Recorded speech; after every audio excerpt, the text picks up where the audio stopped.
त्यांना झोप लागली. आम्ही शेलू मठावर सेवेला 5:30 वाजता सकाळी निघालो होतो. ती गाडी इतक्या 5 पलट्या खाऊन शेतात पडली तर माती उडाली. कारण मार्च महिना होता, 13 मार्चची गोष्ट ही. इतकी माती उडाली की आजूबाजूचे दूधवाले शेतकरी सगळे धावून आले आणि तिथून काही माझे बहीण वगैरे दोघी तिघी मागून अर्ध्या बाहेर पडल्या, त्यांना काढलं. पण माझ्या अंगावर सगळे पडले होते. ड्रायव्हरचं सीट आणि खिडकी, त्यामध्ये माझा पूर्ण चेहरा अडकला होता. आणि हे मार लागल्याबरोबर पुरी कशी तेलात टाकल्यावर आपण फुगते तसं हे सगळं फुगलं होतं. आणि आम्ही आध्यात्मिक शाळा ऐकत होतो. जगद्गुरु श्री म्हटले 3 मिनिटं थांबा ठाकूर साहेब, 3 मिनिटं. सुनील ठाकूर 3 मिनिटं थांबा. आणि तेच 3 मिनिटं आमच्यासाठी होते. आम्हाला सगळ्यांना वाचवलं. ज्यावेळेस समोरची काच फोडून मला आणि त्या नाईकताई आणि भावना देशमुख तिघींना ओढून काढलं त्यांनी, तर तिथलचा तो शेतकरी माणूस काय म्हणाला, ताई या जागेवरती आजपर्यंत कोणी जिवंत राहिलं नाही, कुटुंबाच्या कुटुंब गेले, तुम्ही कसे जिवंत राहिले. बघा, आपल्या संतांनी म्हटलेलं आहे ना, आज सोनी याचा धेनू, वर्षे आनंदाचा घेणू. आनंदाचा घेणू का म्हटलेलं आहे? संतांच्या या अभंगामध्ये खूप अर्थ दडलेला आहे. आनंदाचा घेणू म्हणजे ज्या वेळेस आपल्या गावामध्ये संत सत्पुरुष येतात, मग ते सगुण रूपात येऊ असो का निर्गुण रूपात असो, साधू संत येती घरात तोची दिवाळी दसरा म्हणतो ना आपण नेहमी. आपली ही संस्कृतीच आहे. ज्या वेळेस आपल्या गावामध्ये ही निर्गुण शक्ती, हे जगद्गुरु श्री रामानंदाचार्यांचं हे जे निर्गुण रूप आहे, प्रतिमेच्या माध्यमातून आपल्या गावात आलेले आहेत. संत संघ सुद्धा सुरू झालेला आहे. आणि आज आपण हा सोहळा साजरा करतोय, आध्यात्मिक उपक्रम हा. आणि त्या निमित्ताने आपल्या सगळ्या गावातले लोक बघा, आता पालखी निघाली होती. मग त्या पालखीमध्ये कोणी विचारलं का? लग्न असतं तर काय झालं असतं, अमक्या तमक्याचं लग्न आहे, मग त्यांचेच नातेवाईक त्या पालखीमध्ये नसतात, लग्नाच्या वरातीत नसतात. पण आपल्या पालखीमध्ये जो तो ज्याला वाटेल तो घरातून आपल्या समोर पालखी आली की तिथे पावली खेळत होता, आनंद व्यक्त करत होता. मग साधू संतांचं हेच काम आहे की सगळ्यांमध्ये एकता निर्माण करणे, युनिटी, एकी निर्माण करतात. मग आपण जातीपाती विसरून जातो, मग आपण राजकारण असलं तर ते विसरून जातो, मग आपण एकमेकांमधले जे काही मतभेद असतात ते विसरून जातो. आणि या जगद्गुरु श्री प्रभूजींच्या या पालखीमध्ये आनंदाने नामस्मरण करून काय करतो, पावली खेळून नाचतो, त्याचा आनंद घेतो. मग घेऊया का परत? घेऊया ना, चला मग.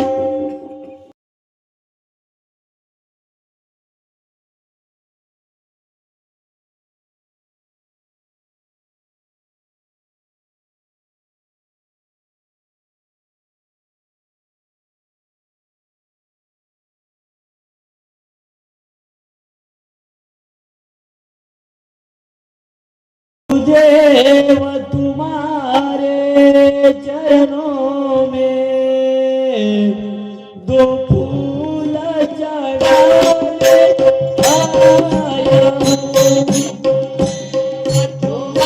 हूँ। हर घर में तुम्हारी माया है, हर घर में तुम्हारी छाया है. गुरु,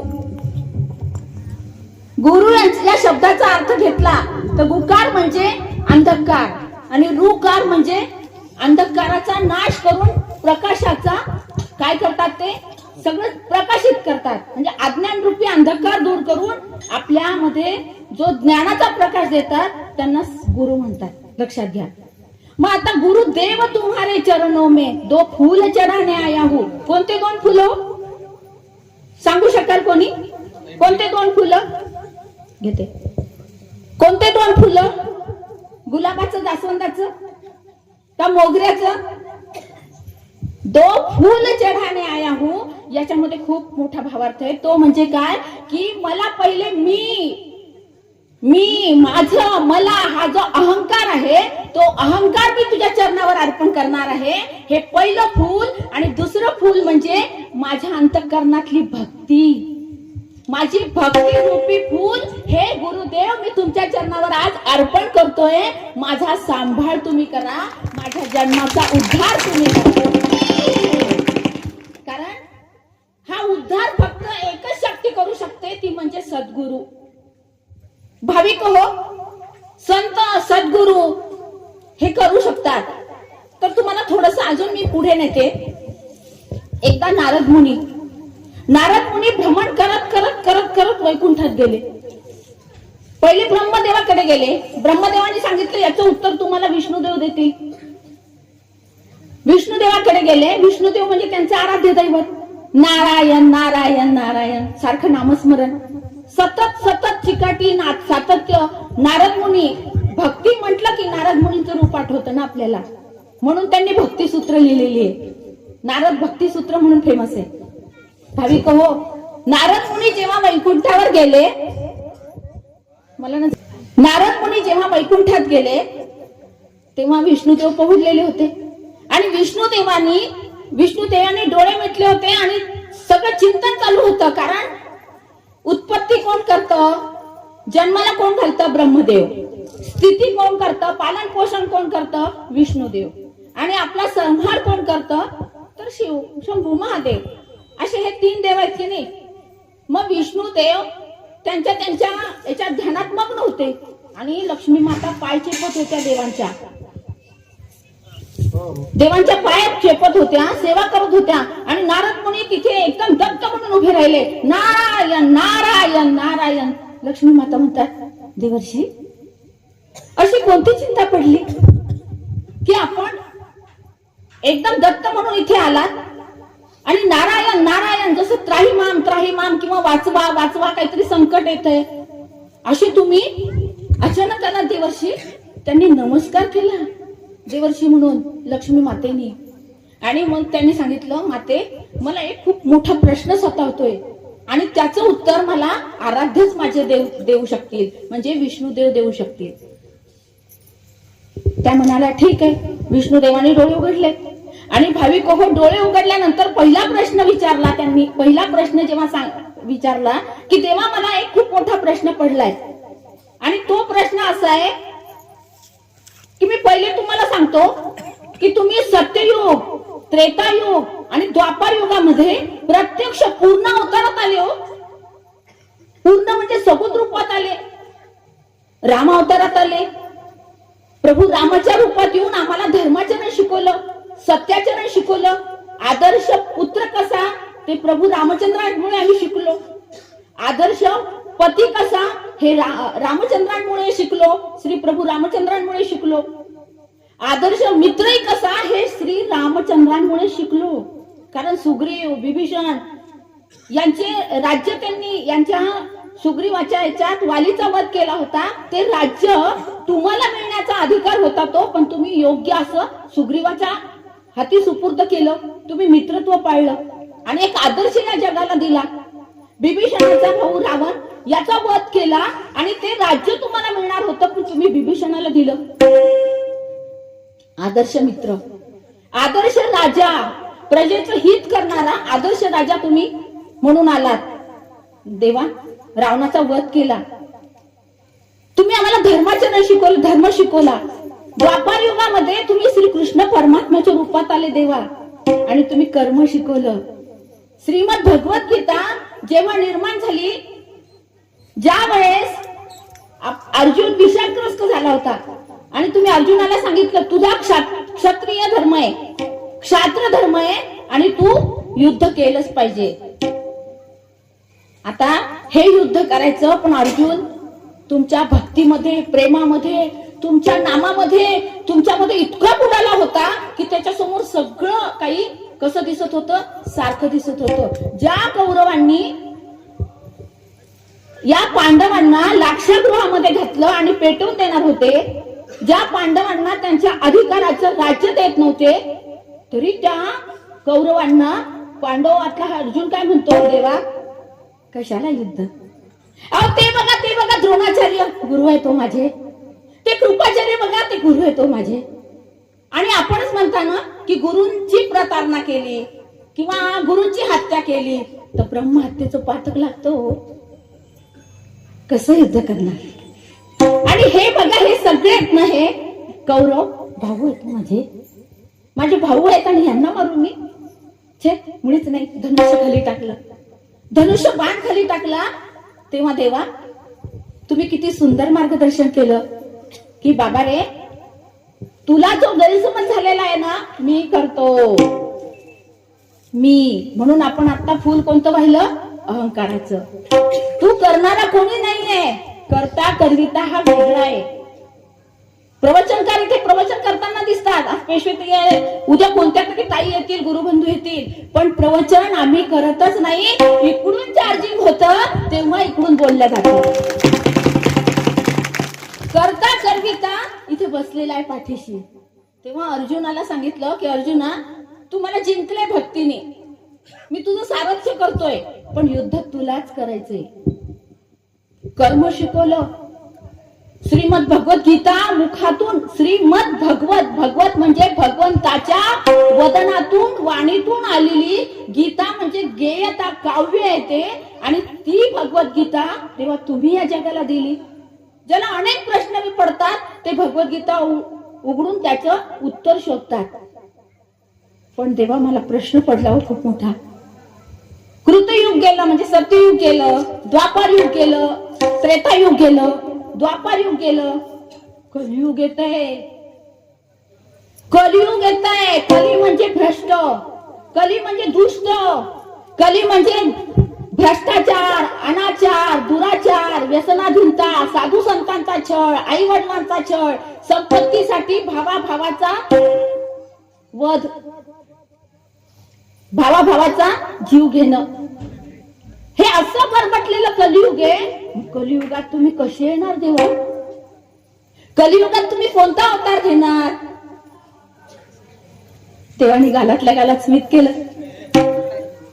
देव म्हणाले, बरोबर प्रश्न विचारला नारदा, तुम्हाला माहिती आहे मी कसा आहे. मी प्रत्यक्ष पूर्ण अवतारात येतो किंवा मी देव म्हणून जेव्हा उतरतो तेव्हा मी कसा असतो. जेव्हा प्रभू रामचंद्राच्या रूपात आलो, रावण होता, कुंभकर्ण होता, वध केला मी त्यांचा. कृष्ण अवतारात आलो, कंस होता, शिशुपाल, दंतवक्र, बरोबर ना गुरुजी? दंतवक्र यांचा वध केला. त्यावेळेस माझं धोरण काय होतं? ये यथा मा प्रपद्यन्ते तान तथैव भजाम्यहम. जो जसं मला भजेल, जो जशी माझी भक्ती करेल तसं मी त्याला फळ देईल. जो जशी प्रतारणा माझी करेल, नास्तिकता करेल, तसं कर्म त्याचं फळ त्याला देईल. मी कधीच कोणाचं वाईट करणार नाही, पण त्याचं कर्म फळ त्याला मिळाल्याशिवाय राहणार नाही. मी असं आहे. पण कलियुगामध्ये एक राक्षस आहे का नारद मुनी?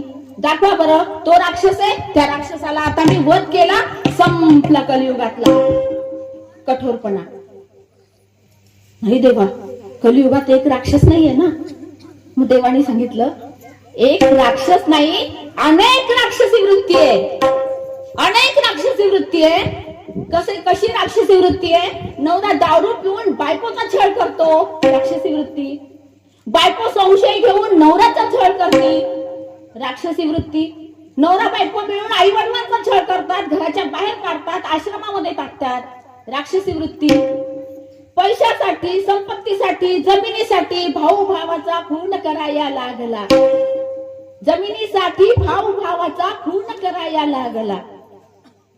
भाऊ भावाचा संपत्तीसाठी खून करतो. अरे 5चा भाऊ आहे, एका रक्ताचे आपण आहोत. बहीण भावाचा आदर्श शिकायचा असेल तर ज्ञानेश्वर माऊली, मुक्ताबाई. भावा भावाचा आदर्श शिकायचा असेल तर प्रभू रामचंद्र, लक्ष्मण. हे सगळे आदर्श आहे.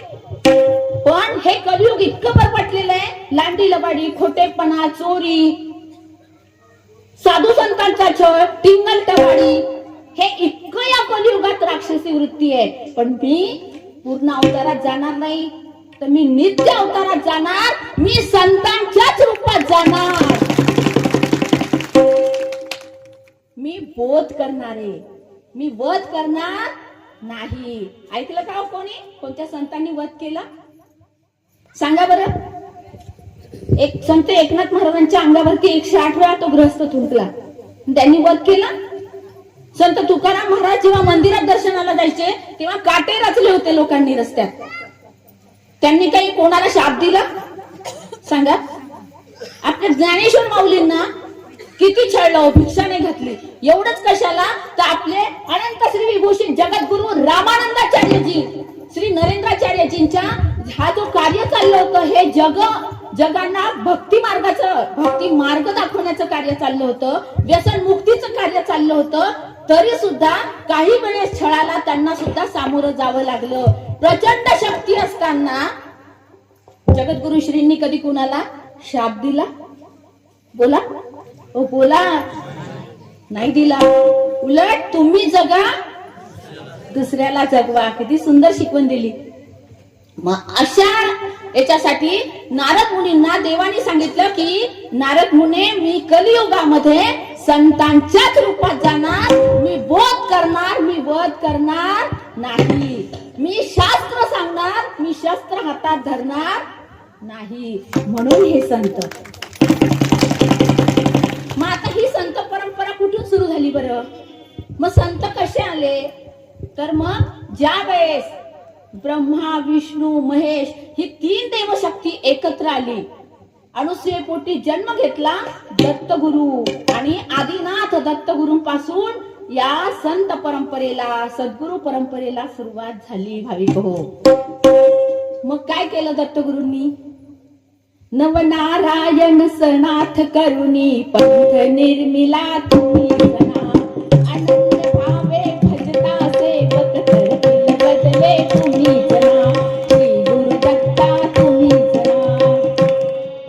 नवनारायण सनाथ करुणी पंथ निर्मिला तुम्ही जना. मग नवनारायण म्हणजे नवनाथ पंथ निर्माण केला आणि नवनाथ पंथांपासून आपली गुरु परंपरा सुरू झालेली आहे. मग बघा वारकरी संप्रदाय कसा उभा राहिला, तर त्यांच्या पाठीशी सद्गुरूंची परंपरा आहे. मग आदिनाथ गुरूंनी गहिनीनाथांना अनुग्रहित केलं, गहिनीनाथांनी निवृत्तीनाथांनी ज्ञानेश्वर माऊलींना, आणि अशी ही गुरु परंपरा, संत परंपरा उभी राहिली. भाविक हो, त्याच्यानंतर आपल्या जगद्गुरु श्रींना 2 परंपरा आहे. आता आपल्या गुरुजींनी किती सुंदर म्हटलं, सीतानाथ समारंभा रामानंदाच्या मध्यमा नरेंद्राचार्य पर्यंता वंदे गुरु परंपरा. ही जगद्गुरु परंपरा आहे. जगद्गुरु श्रींची परंपरा ही कुठून आलेली आहे? कारण जगद्गुरु श्री आपल्या जगद्गुरु रामानंदाचार्य नरेंद्राचार्यजींना 2 गुरु परंपरा आहे. एक सद्गुरु परंपरा आहे आणि एक जगद्गुरु परंपरा आहे. तर आताची जगद्गुरु परंपरा बोलली ती कशी? सर्वेश्वर प्रभू रामचंद्र, त्यांच्यानंतर सर्वेश्वरी जगदंबा सीतामाई, मग श्री हनुमान, मग श्री ब्रह्मा, मग श्री वशिष्ठ, मग श्री व्यास मुनी व श्री शुकमुनी, नंतर पुरुषोत्तमाचार्य, गंगाधराचार्य, सदाचार्यजी, त्यानंतर रामेश्वराचार्यजी, द्वारानंदाचार्यजी, श्यामानंदाचार्यजी, श्रुतानंदाचार्यजी, चिदानंदाचार्यजी, श्री पूर्णानंदाचार्यजी, हरियानंदाचार्यजी, नंतर राघवानंदाचार्यजी, मग जगद्गुरु श्री रामानंदाचार्यजी आणि शेवटी नरेंद्राचार्यजी. ही परंपरा आता गुरूंनी आपल्या मठपती महाराजांनी शॉर्ट मध्ये सांगितली. सीतानाथ समारंभा, सीतानाथ म्हणजे कोण? प्रभू रामचंद्र. तिथून सुरुवात झाली आहे. रामानंदाचार्य मध्यमा आणि नरेंद्राचार्यजी पर्यंत. म्हणजे हे कोण आहे? रामानंदाचार्य म्हणजे कोण आहे? बोला. प्रभू रामचंद्र आहे.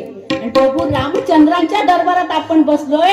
आपण 100% आपला उद्धार झाल्याशिवाय राहणार नाही. आता ही गुरु परंपरा जगद्गुरु परंपरा आहे. मग आता दुसरी परंपरा आहे आदिनाथ समारंभा रेवणनाथाच्या मध्यमा नरेंद्राचार्य पर्यंत वंदे गुरु परंपरा. दत्तगुरूंपासून आलेली परंपरा आहे. काष्टसिद्ध म्हणजे दत्तगुरु, त्याच्यानंतर काष्टसिद्ध, मरुळ सिद्ध, मग नारायण बुवा महाराज, गुरुलिंग जंगम, त्यानंतर सिद्ध उंदीकर महाराज, सिद्धरामेश्वर महाराज, नंतर काळसिद्धेश्वरानंतर आपले अनंत श्री विभूषित जगद्गुरु रामानंदाचार्य श्री नरेंद्राचार्यजी. कोण आहे? देवच आहेत ना. प्रभू रामचंद्रांची परंपरा आणि संतांची पण परंपरा, सद्गुरु परंपरा आणि जगद्गुरु परंपरा, अशी गुरु परंपरा या कलियुगात आपल्यासाठी आली, आपला उद्धार करण्यासाठी आले भाविक हो. म्हणून आपण काय म्हणतो, शुक्रवाराला बालाजीची भक्ती करतो, सोमवाराला महादेवाची भक्ती करतो, मंगळवाराला देवीची भक्ती करतो. आपलं मन कसं विचलित असतं, आपण जो देव दिसेल त्याची भक्ती करतो. पण ज्यांनी सदेह सद्गुरूंना शरण गेले आणि ज्या सदेह सद्गुरूंनी आपल्याला अनुग्रहित केलं, भाविक हो, 33 कोटी देव ह्याच सद्गुरूंमध्ये असतात. म्हणून या कलियुगामध्ये भगवंतांनी सांगितलेलं आहे की माझी इकडे तिकडे भक्ती करण्यापेक्षा माझ्या सगुण रूपाला, सदेह रूपाला आपण शरण जा. आपण गुरुच्या सानिध्यात राहा, कारण गुरुदेव आपल्याला काय करतात, ज्ञान देतात. गुरुदेव आपल्याला सत्य काय, असत्य काय, चांगलं काय, वाईट काय, खरं काय, खोटं काय, हे अधिकारवाणीने सांगत असतात. म्हणून अशा सद्गुरूंना आपण शरण गेलो पाहिजे. मग अशा सद्गुरूच्या सानिध्यात कोण कोण आलं, संतांचा क्षणिक संत संघ ज्याला भेटला त्याचा उद्धार झाला ना, झाला की नाही. ज्याला क्षणाचा संत संघ भेटला त्याचा उद्धार झाला. मग आज आपल्याला जगद्गुरु श्री संत संघाच्या माध्यमातून जे ज्ञान देतात, जी माहिती देतात, तर आपला उद्धार होणार नाही का, होणार की नाही. तुम्हाला एक दृष्टांत सांगते बघा. आपण ऐकलं असेल गौतम बौद्ध, हे सुद्धा संत होऊन गेले. आता हे गौतम बौद्धांचं कार्य कसं, आपले जगद्गुरु श्री रामानंदाचार्य नरेंद्राचार्यजींसारखं माणसाला माणूस बनवायचं, धर्माचा प्रसार प्रचार करायचा, बौद्ध धर्माचा, आणि आपल्या अनुयायांना, जे अनुयायी होते त्यांना मार्गदर्शन करायचं, त्यांचा उद्धार करायचा, आणि गावोगावी जाऊन प्रवचनाच्या माध्यमातून लोकांना खरं खोटं, सत्य असत्य सांगून त्यांना मार्गी लावायचं.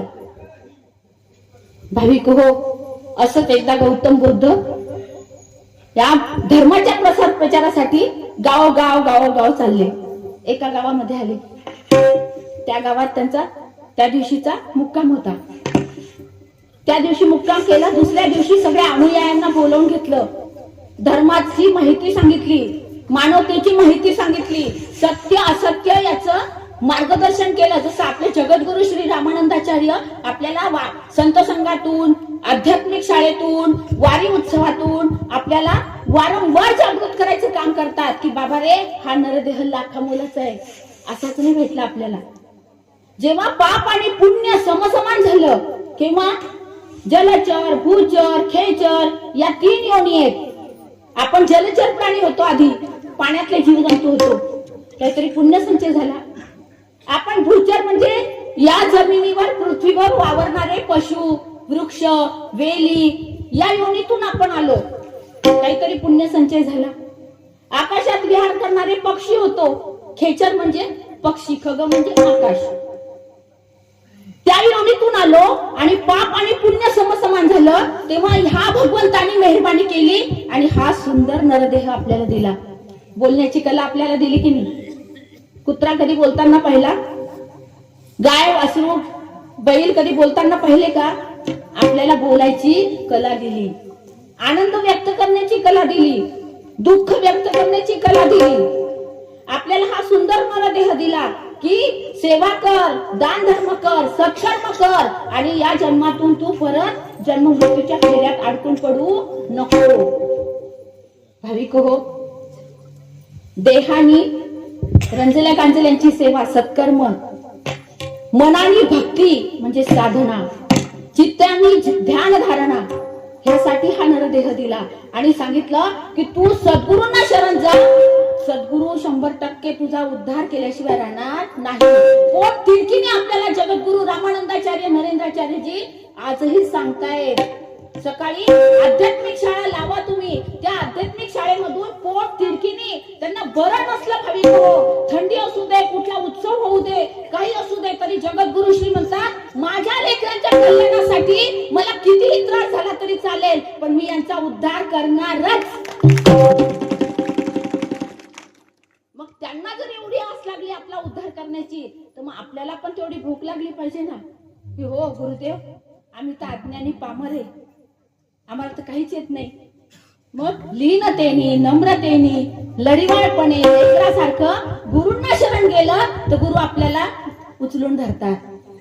आणि असंच गौतम बौद्ध लोकांचं सगळ्यांचं अज्ञान दूर करायचं. एकमेकाविषयीच्या घृणा निर्माण होतात, एकमेकाविषयी मतभेद आहे, वाद आहे किंवा आणखीन काही वाईट कर्म आहे ते घडू नये म्हणून गावोगावी जसे गौतम बौद्ध फिरत होते आणि त्या गावात आले, दुसऱ्या दिवशी सगळ्या शिष्यांना बोलून घेतलं, त्यांना सगळं मार्गदर्शन केलं. आणि मग जेव्हा दिवस मावळायची वेळ आली तेव्हा ते तिथून दुसऱ्या गावाकडे निघाले. भाविक हो, जेव्हा दुसऱ्या खेड्यावर ते निघाले तर मधून असा शेताचा एक रस्ता होता, पांदणी सारखा काय म्हणतात ना त्याला, तसा रस्ता होता आणि आजूबाजूला घनदाट अरण्य होतं. आणि त्या अरण्यामध्ये एक असा व्यक्ती राहत होता की ज्याची वृत्ती राक्षसी होती. आता म्हटलं ना आपण, राक्षस म्हटलं की डोळ्यासमोर काय येतं, मोठे मोठे शिंग, ते मोठे मोठे डोळे, काळा काळा चेहरा, खूप जाड व्यक्ती, असं आपल्या डोळ्यासमोर राक्षस येतात ना. तर राक्षस ही वृत्ती असते राक्षसी, म्हणजे कधीच ते नीतीने वागत नाही, त्यांना राक्षस म्हणतात. भाविक हो, आणि तशी त्याची राक्षसी वृत्ती होती. जो कोणी त्याच्या जवळून जाईल, त्याच्या वाटेने जाईल, त्याला मारून टाकायचा, त्याच्या जवळचं सगळं काढून घ्यायचा, त्याला मारून टाकायचा, त्याच्या जवळचं सगळं काढून घ्यायचा. आणि नुसतं मारून नाही टाकायचा, त्याच्या हातापायाची बोटं कापून घ्यायचा. असे कितीतरी घर, कोणाचा हाती तोंडी आलेला मुलगा, कुणाच्या घरचे मालक, वडील, करता चवरता माणूस, असे कितीतरी संसार उद्ध्वस्त केलेले त्यांनी. आणि गौतम बौद्ध त्याच वाटेने निघाले. बघा, गौतम बौद्ध निघालेले, शिष्य समोर आले, महाराज महाराज हात धरले, महाराज पाय धरले. कोणी, आपल्याला एक विनंती आहे, या वाटेने जाऊ नका, अजिबात जाऊ नका, कारण या वाटेने जर गेलात ना तर जिवंत राहणारच नाही, तुम्ही वापस येणारच नाही, आम्हाला तुमची गरज आहे. देवा नका जाऊ, आम्हाला तुमची गरज आहे महाराज, या वाटेने जाल ना तो राक्षस तुम्हाला गिळून घेईल. पण संत कसे असतात, ज्यांची चित्तवृत्ती शांत झालेली असते, ज्यांच्या अंतःकरणामध्ये भगवंताविषयी अखंड नामस्मरण असतं, ज्यांच्या दृष्टीमध्ये समता असते, ज्यांना किती आनंद, काही आनंद झाला, काही मिळालं तर ते आनंदूनही जात नाही, आणि काही मिळालं नाही, अपमान झाला तरी ते दुःखातही पडत नाही. म्हणून तर भगवद्गीतेमध्ये श्रीकृष्णाने म्हटलं ना, समशत्रौच मित्रेच तथा मानापमानयोः शीतोष्ण सुख दुःखेषु समसंग विवर्जिताः. अर्जुना, मला कोणता भक्त आवडतो माहितीये? समशत्रूच मित्रेच, ज्याच्या डोळ्यासमोर शत्रू आणि मित्र तो एकाच दृष्टीने पाहतो की हा माझ्या जवळचा आहे तो माझ्या लांबचा आहे, असा कधी भेद करत नाही. समशत्रूच मित्रेच तथा मान अपमानयोः, मान आणि अपमान, कोणी माझा मान करा ठेवा, कोणी माझा अपमान करा, आम्ही आमची सेवा करतो. हे आपल्या गुरूंकडनं शिकण्यासारखे आहे. जगद्गुरु श्रींनी आपल्याला आध्यात्मिक शाळेत सांगितलं की ज्या वेळेस माझं हे कार्य सुरू झालं त्यावेळेस खूप लोकांनी पेपरबाजी केली, बोलतो महाराज म्हणून म्हटलं, खूप लोकांनी अपमान केला, पण मी कधी त्याच्याकडे पाहिलं नाही. मान ठेवा का अपमान ठेवा, कुणी वंदा अथवा निंदा आमचा स्वहिताचा धंदा. त्याचा परिणाम आज आपल्याला दिसतोय. जगद्गुरु श्रींमध्ये किती मोठी चिकाटी, किती मोठं सातत्य आणि त्यांच्या गुरूंवरची श्रद्धा, हे आपल्याला त्यांच्याकडनं शिकण्यासारखे आहे. आणि तसंच मान अपमान, जसं शीतल उष्ण म्हणजे थंड आणि गरम याच्यात जसा भेद नाही ठेवला, तसंच मित्र आणि शत्रू जो भेद ठेवत नाही ते संत. योमद भक्त समे प्रिय, असं म्हटलेलं आहे श्रीकृष्णाने. मग असे ते संत जे कशाला घाबरत नाही. शिष्याला म्हणाले, अरे सर बाजूला हो, अरे बाजूला व्हा, बाजूला व्हा, जाऊ द्या मला, मी जे कार्य करतो ते त्यांचं कार्य करतो,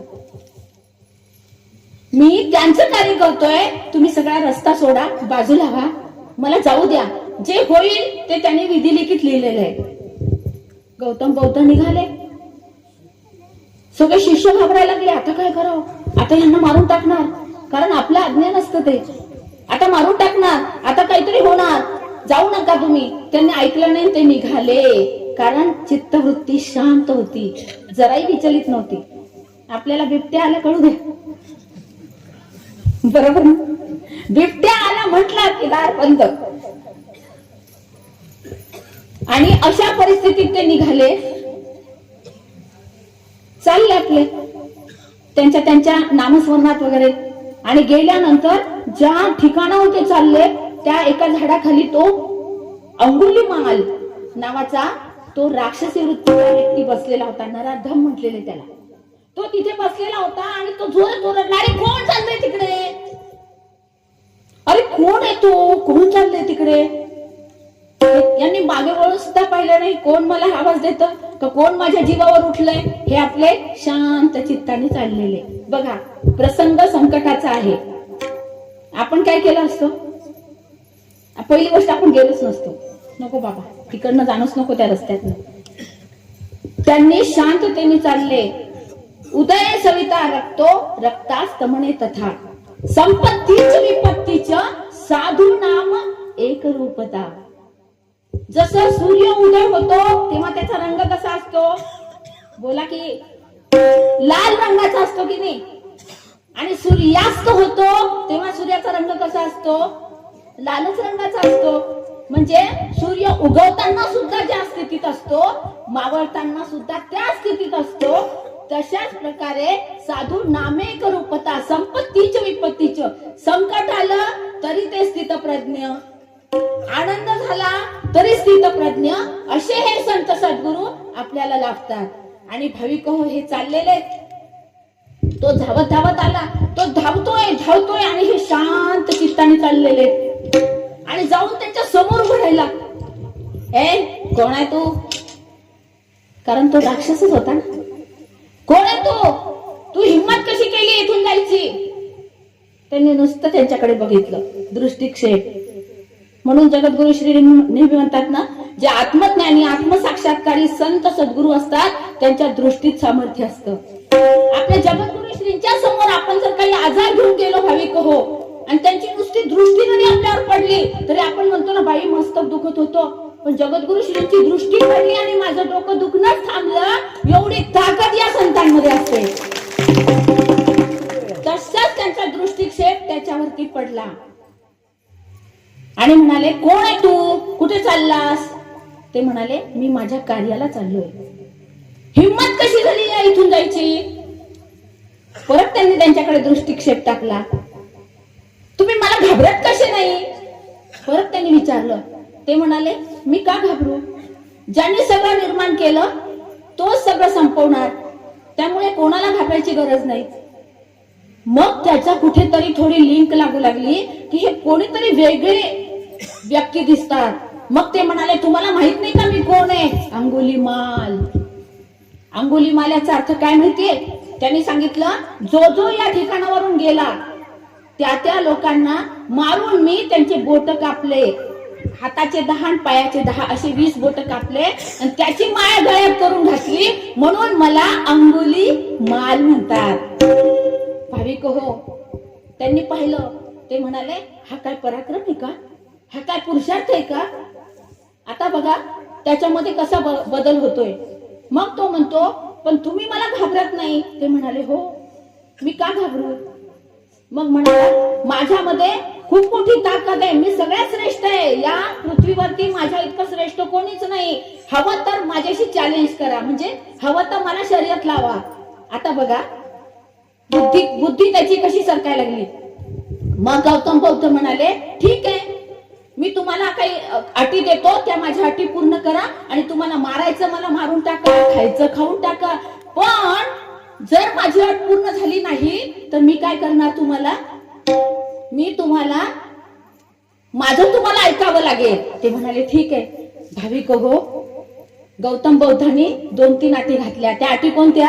पहिली अट कोणती घातली, जा बरं त्या झाडाची पानं तोडून आणा. 9. तो धावत धावत गेला, खॅट पानं तोडून आणले. हे काय पानं तोडून आणले, तोडता येत. मग गौतम बौद्ध म्हणाले, आता हेच 9 पानं झाडाला लावून दाखवा. लावू शकतो का हो. लावले का कोणी? झाडाला लावू शकता का? लावून दाखवा. तो 2-3 पावलं मागे आला. हे काय तुमचं काही आपलं अशी कुठे आट असती का? आणि असं कुठे झाडाला पानं लावता येतात का? तेव्हा मोलाचा सल्ला दिला. हे जग, ही सृष्टी, हे वृक्ष, हे वेली, हे मानव, हे सगळे त्या भगवंताने निर्माण केले. आणि तुम्ही त्या भगवंताची सगळी तोडताड करायला लागल्यावर एक दिवस असा येणार तुम्हाला सुद्धा तोडल्या जाणार. म्हणून आत्ताच जागे व्हा आणि साधू संतांना शरण जा. हे तोडायचं काम तुम्हाला करता येतं, जोडायचं काम येत नाही. प्रभूची लेक रे सारी तयाला सर्व ही प्यारी. एखाद्या आईच्या मुलाला त्याच्या समोर मारलं तर बरं वाटेल का? मग तुम्ही या सगळ्यांना का मारताय? तुम्ही वाईट मार्गाने का चाललाय? तुम्हाला सुंदर नरदेह मिळाला. बघा, विवेक हळूहळू जागृत व्हायला लागला. मग त्यांनी सांगितलं, गौतम बौद्ध म्हणाले मी जोडून दाखवतो. आणि भाविक हो, ते 9च्या 9 पानं गौतम बौद्धांनी तप सामर्थ्यानी, सत्कर्मानी, योग सामर्थ्यानी झाडाला लावून दाखवले. आणि तो अंगुलीमाल त्याच ठिकाणी गळीत गात्र झाला. त्यांनी गौतम बौद्धांचे पाय धरले आणि त्यांना शरण गेला. शरण गेल्यानंतर त्यांना सांगितलं की आता माझे गुरु तुम्हीच आहे.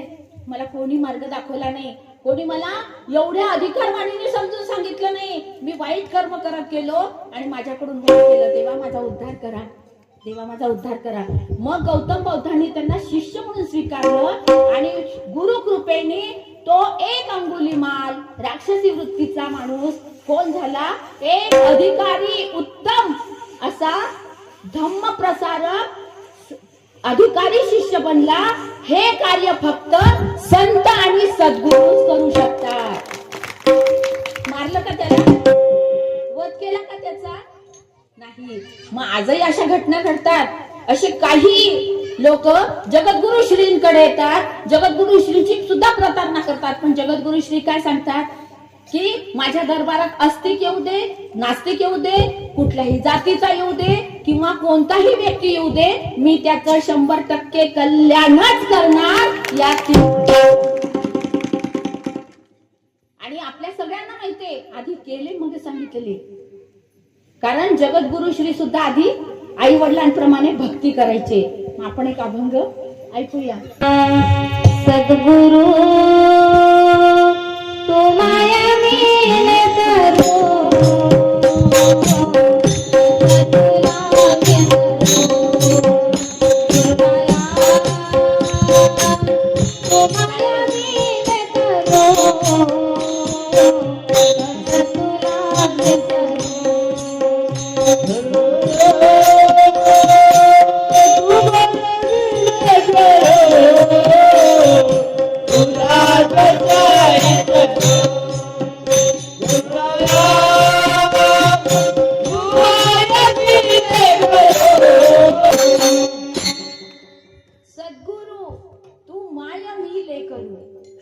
ज्यावेळेस आपण सद्गुरूंना आईची उपमा देतो, कारण सद्गुरू हे आईप्रमाणेच असतात ना. पण भागवत एकनाथ महाराज म्हटलेले की आईची उपमा सुद्धा कमी पडते. कारण आई ही या जन्मापुरती असते, सद्गुरू सनातन तत्व असल्यामुळे ते आहेतच आणि असतातच. आपले जन्म बदलत जातात. किती सुंदर केली विनवणी. सद्गुरू तू माया मिले करू, कसं तुला विसरू. खरंच भाई हो, गुरु, सद्गुरू, परात्पर गुरु असे 3 प्रकार आहेत गुरूंचे. गुरु म्हणजे वर्गात शिक्षक, घरात पालक, जे आपल्याला भौतिक ज्ञान देतात, कला शिकवतात, ते गुरु असतात. पण सद्वस्तूचं जे आपल्याला ज्ञान देतात, आपला विवेक जागृत करतात. आता अंगुलीमालचा विवेक जागृत केला ना, त्याला त्याच्या कर्मापासून बाजूला नेलं आणि त्याचा उद्धार केला ना, तसे हे सद्गुरू असतात. आणि परात्पर गुरु कुणाला म्हटलेलं आहे? परावाणी आहे, पराभक्ती आहे. तशी परात्पर सद्गुरू म्हणजे जे सगुण पण आहे आणि निर्गुण पण आहे. आपले जगद्गुरु रामानंदाचार्य श्री स्वामी नरेंद्राचार्य.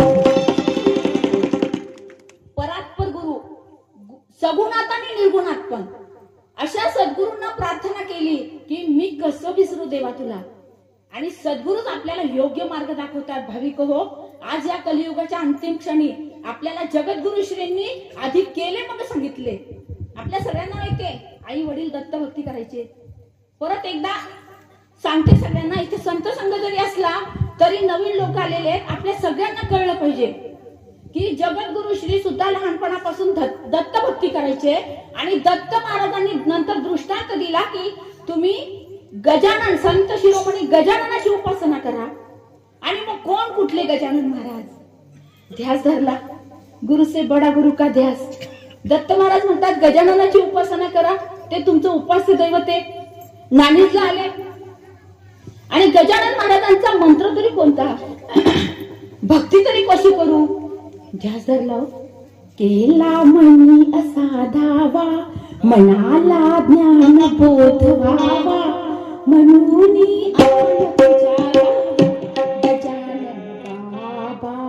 धावा मार्ग दावा. गजानन बाबा धावा मार्ग दावा.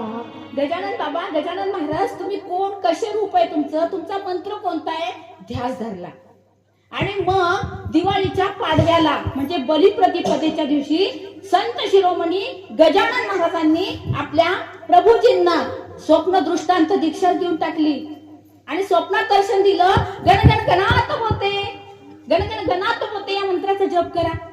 आणि जगद्गुरु श्रींचा गणगण गणात होते म्हणता म्हणता गणी गण गणात होते मंत्रोच्चार आला.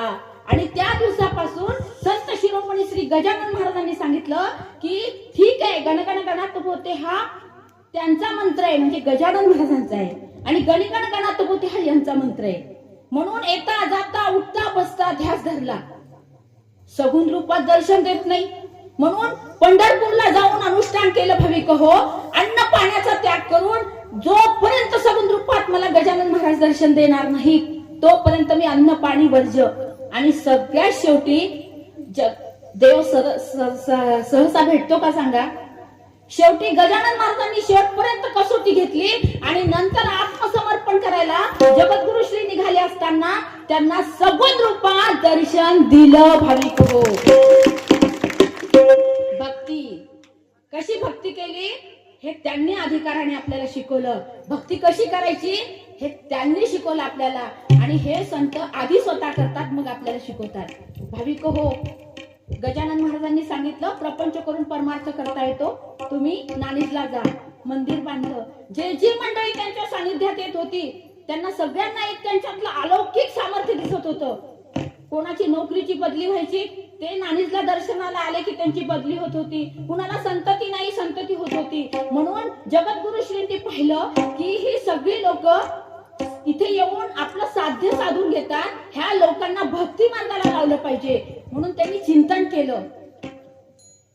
पहिले ठरवलं की मला अरण्यात जाऊन तपश्चर्या करायची, परंतु संत शिरोमणी गजानन महाराजांची आज्ञा आणि त्यांच्या गुरूंच्या आज्ञेवरून त्यांनी काय केलं तर प्रपंच करून परमार्थ करायचं ठरवलं. योग्य वेळ आली तेव्हा गजानन महाराजांनी त्यांना कडवीचे काळसिद्धेश्वर महाराज यांच्याकडे पाठवलं आणि त्यांनी अनुग्रह घेतला. अवघ्या 3 महिन्यात आपल्या जगद्गुरु श्रींना आत्मज्ञान झालं भाविक हो.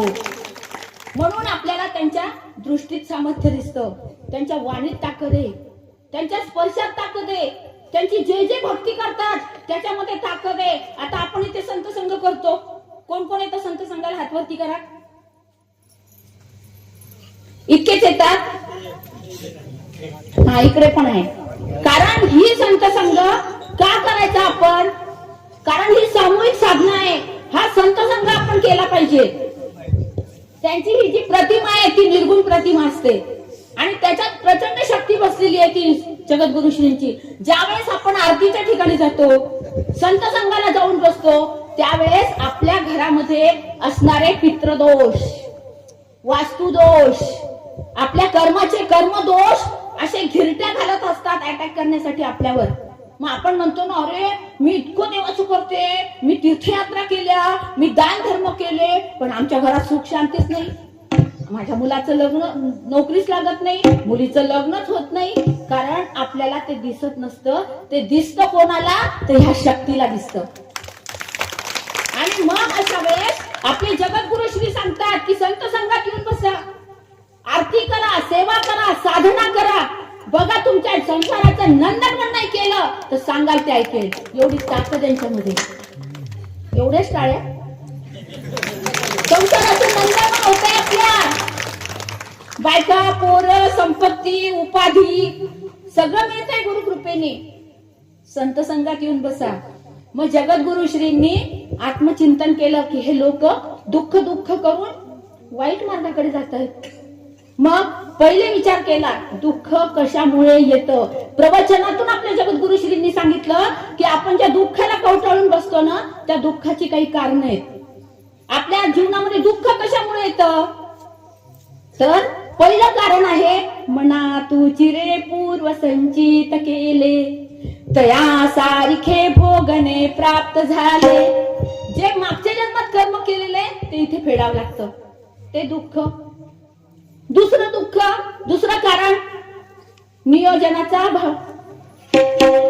पगार किती आणि आपण खर्च करतो किती, अंथरूण किती, पाय पसरतो किती. आपल्याला घर बांधायचंय, आपल्या खिशात आहे फक्त 10 लाख रुपये. आपण घर बांधतो 20 लाखाचं, कर्ज काढून बसतो आणि पगार सगळा त्याच्यात जातो आणि कोणाच्या डोक्यावर हात ठेवतो, कोणाच्या नावाने आपण खडे खोडतो.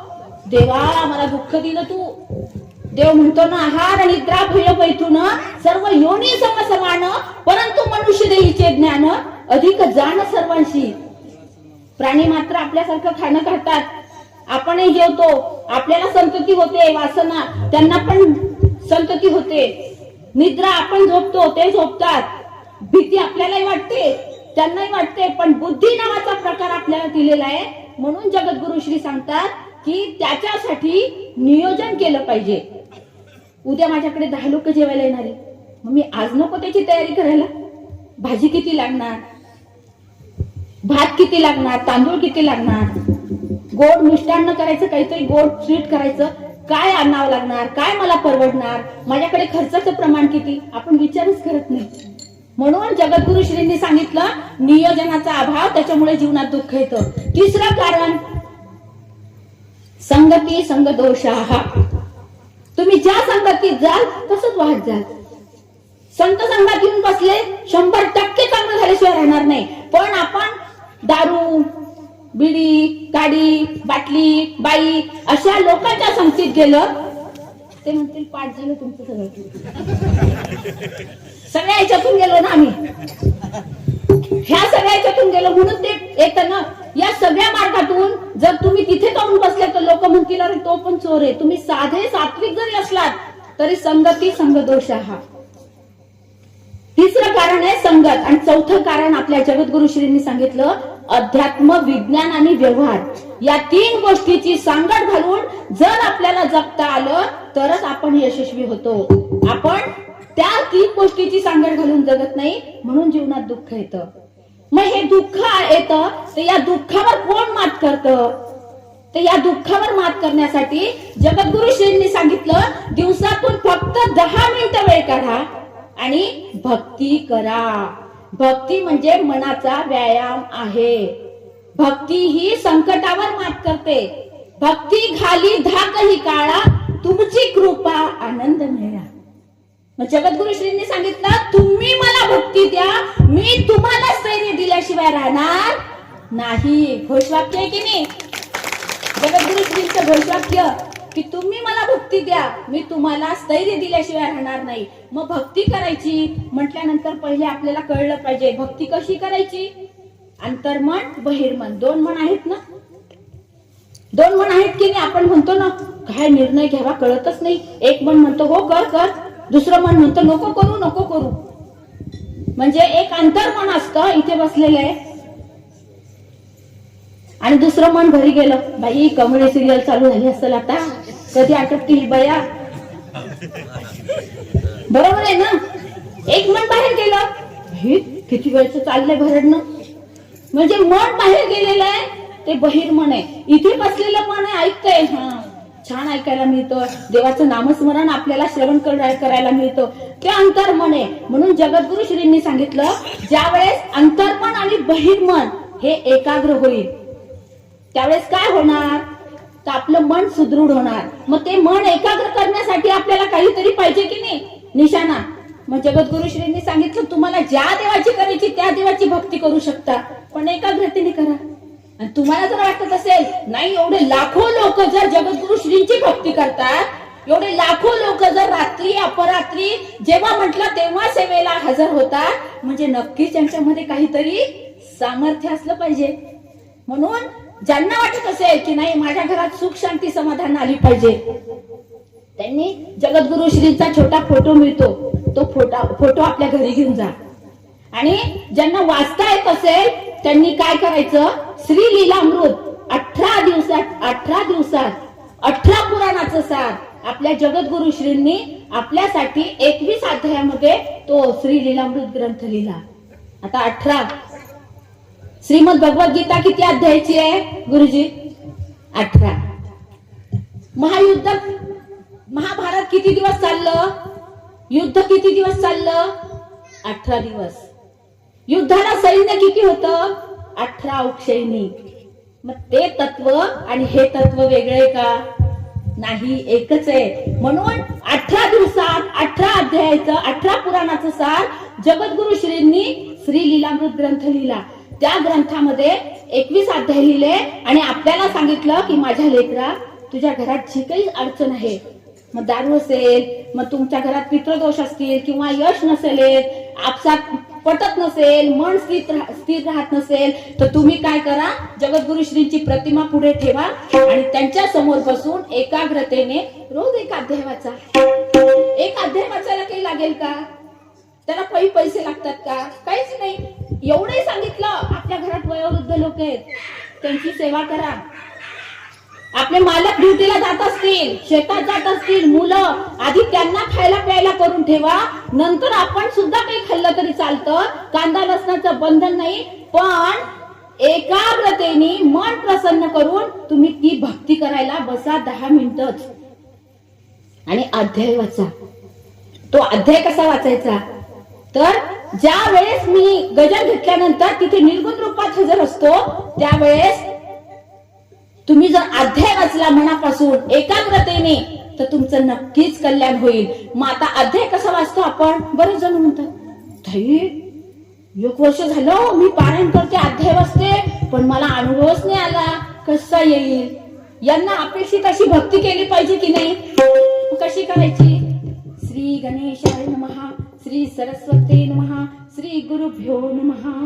हे सर्वाद्या सर्व शक्ती जगदोत्वारा जगतपती साय व्हावे सत्वरगती आले करा काही. जे जे काही ब्रह्मांडात ते ते तुझे रूप सत्य, तुझ्या पुढे नाही खचित कुणाची प्रतिष्ठा. आनंदाने अंतःकरण प्रसन्न करून जर आपण मन करारे प्रसन्न म्हटलेलं आहे ना, सर्व सिद्धीचे कारण, तसं मन प्रसन्न करून जर भक्ती केली तर ती भक्ती सफल सार्थक होते.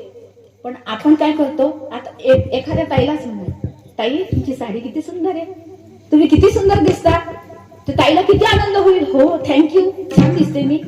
आपल्याला जर आनंद होतो, आपण काहीही सगळेजण नसताना, तर या देवाला आनंद नाही होणार का त्यांचं गुणगान घेतलं तर?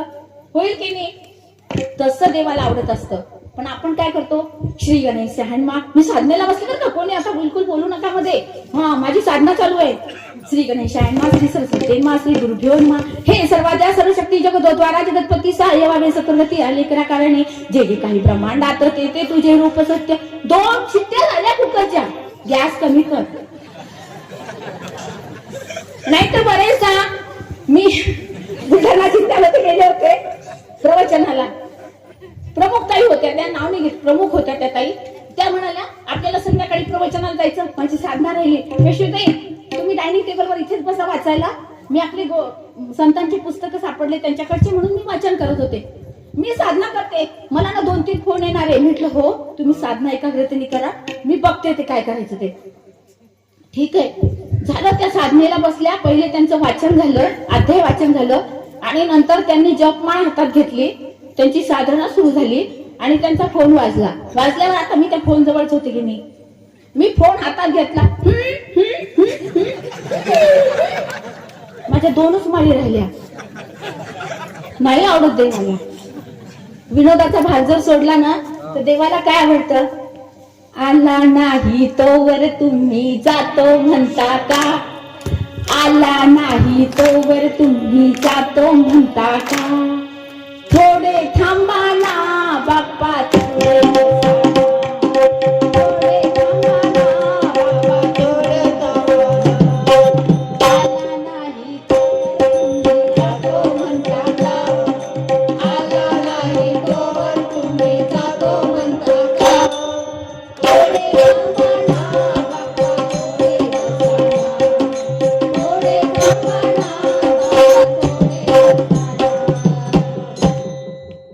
हे गुरुदेव, तुम्ही किती वेळचे इथे आलात? किती थकलात भक्तांच्या मेळ्यात? थोड्या वेळ बसा ना आमच्यासाठी.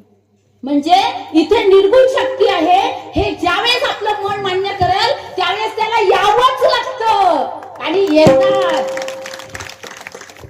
अशी जर भक्ती आपण केली, 10 मिनिटं जरी वेळ काढून अध्याय वाचला, फोन वाजला का लक्ष नका देऊ, दारावरची बेल वाजली नका लक्ष देऊ, काही झालं तरी त्यांनी सांगितलं ना, तू मेरे काम में तो मैं तेरे काम में, तू तेरे धाम में तो मैं नानीच धाम में. बरोबर आहे की नाही? तू जर माझ्या सेवेत राहिलास, तू जर माझी सेवा केली तर तुझ्या घरात समस्याच राहणार नाही. खरंच राहत नाही. अनुभव सांगते तुम्हाला.